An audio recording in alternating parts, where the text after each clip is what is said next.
Hi, everyone. Looks like we had a pretty successful first day. Most of you, almost all of you, were able to complete the work and turn it in correctly. So in a little while, I'll start grading those and returning them to you. There were some questions about when you're supposed to be working. So I know all teachers are doing it a little bit differently. So what I'm about to say just applies for my class.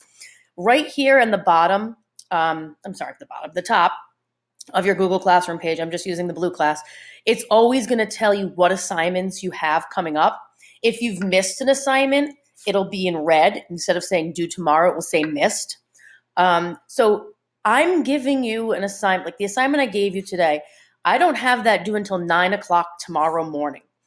I'm doing that because I know that there are a lot of families that are sharing a computer or might not have enough devices to go around. So even though this was your work for today, if you don't get it to me within the 9 to 2 frame and you get it to me at, let's say, 5 or 6 at night, that's fine. As long as you're getting it to me by the time and the date posted right here. Okay. I can't, like I said, that might not go for all teachers, but I know it with juggling my own 2 kids at home right now that sometimes the work might not get done between 9 and 2.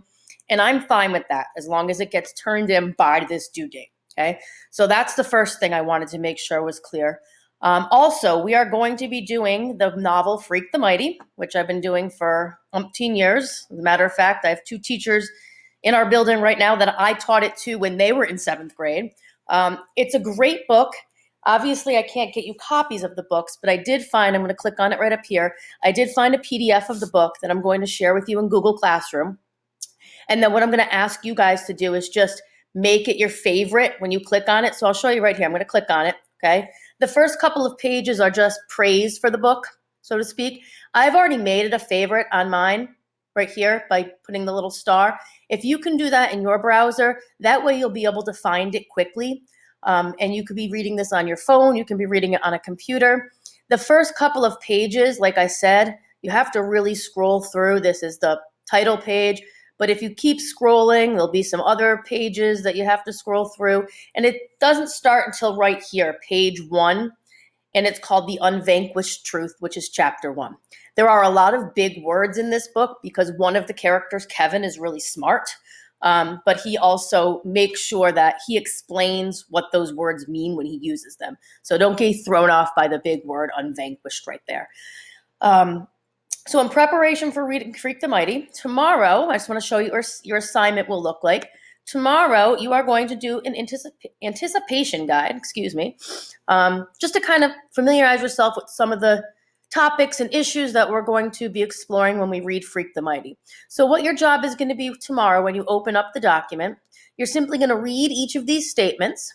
And in the box, you're going to put an A if you agree with it or a D if you disagree with that statement. Okay, there's no in-between answers. You either have to agree with it or disagree with it. So if you're kind of in between, go to whichever side you feel more strongly about.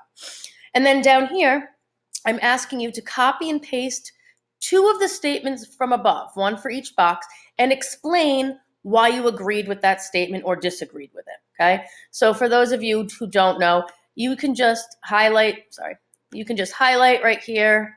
Okay, and then you just right-click or however your computer does it. It might not let me do it because I'm in a video right now. Edit. And then don't cut it. You're going to copy it and then paste it into the box below. Okay. If worse comes to worse and you can't copy and paste, you can just write it over in the box. And then we'll do some more little tech tutorials later.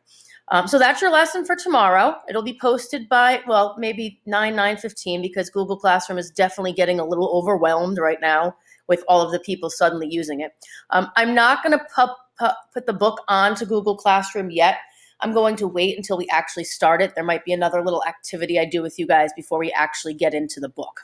But when I do put it, like I said, if you can make it a favorite so that you don't have to scroll through, if I put it and you put it right here and then, weeks from now, stuff is piling up. You don't want to have to keep scrolling all the way through. So once I post it, if you can make it a favorite somehow, however you do that, and then you'll be able to have access to it.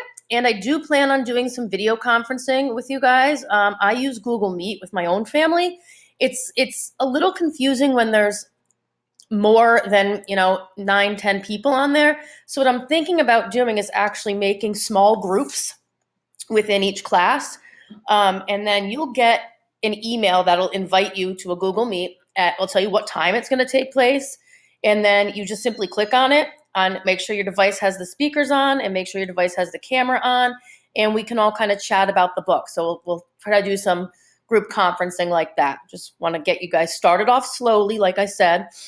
Yep, but that's about it. So if you have any questions, you can email, you can reach out on Remind, you can reach out on Google Classroom, and I'll just basically be doing my best to answer your questions. Thanks, guys. Have a great night.